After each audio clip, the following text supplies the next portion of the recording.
ఎక్కడైనా నిరుద్యోగులు ఇబ్బంది జరుగుతుంటే ఎప్పటికప్పుడు మాకు రాకేష్ రెడ్డి అన్న మాకు అండగా ఉండి సిటీ సెంటర్ లైబ్రరీ కావచ్చు, అశోక్ నగర్ కావచ్చు, ఈ దిల్సు నగర్ కావచ్చు, ఎక్కడైనా ఎటువంటి సమస్యలు ఉన్నా ఈరోజు రాకేష్ రెడ్డి అన్న మాతోని ఉండి ఫైట్ చేస్తున్నందుకు మా నిరుద్యోగులు రాష్ట్రంలో ఉన్న 30 లక్షల మంది నిరుద్యోగుల తరఫున మేము థ్యాంక్స్ చెప్పుకుంటున్నాం. అదేవిధంగా ఈరోజు ప్రధాన ఉద్దేశం ఇక్కడ ప్రెస్ పెట్టడం ప్రధాన ఉద్దేశం ఏంటంటే పోలీస్ అభ్యర్థులకి ఏజ్ రిలాక్సేషన్ గతంలో 34 సంవత్సరాలు ఉండే దానికి వీళ్ళు ఒక 87వ జీవో తీసుకొచ్చి దాన్ని 32 కుదించడం జరిగింది.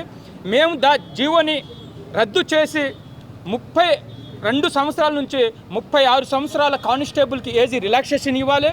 అదేవిధంగా దాంతోపాటు ఎస్ఐకి 38 సంవత్సరాలు ఏజ్ రిలాక్సేషన్ ఇవ్వాలి.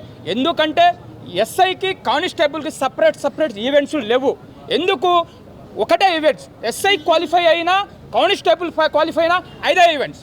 మరి ఎస్ఐకి ఫిట్ అయినవాడు గ్రౌండ్కి ఈ కానిస్టేబుల్కి ఎందుకు ఫిట్ లేడు? ఎట్లా అసలు ఇది ప్రభుత్వానికి అసలు ఏమర్థమవుతుంది?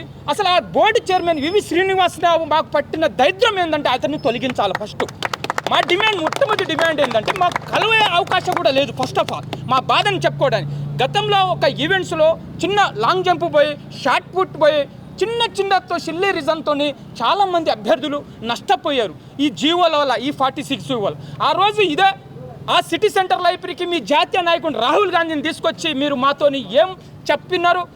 అరే మీరు 6 నెలలు బుక్కును పక్కన పెట్టండి, వాళ్ళ ఉద్యోగాలు ఊడగొట్టండి, మీకు ఉద్యోగాలు వస్తాయి అన్నారు.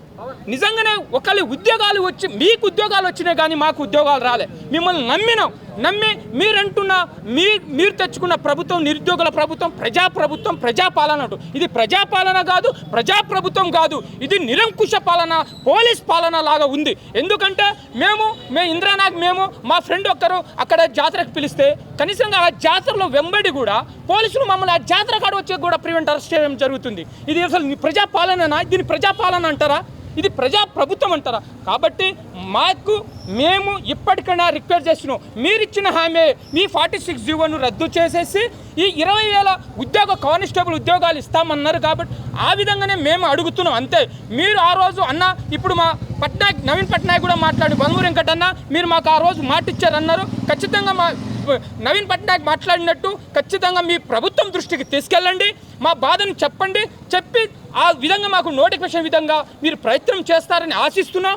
లేని పక్షంలో జూన్ 2 తర్వాత ఖచ్చితంగా రాష్ట్రంలో ఉన్న నిరుద్యోగులు అందరం కలిసి ఖచ్చితంగా ఏకతాటి మీద వచ్చి ఖచ్చితంగా మీ ప్రభుత్వం యొక్క భారతం పడతామని ఈ వేదిక ద్వారా హెచ్చరిస్తున్నాను. Thank you.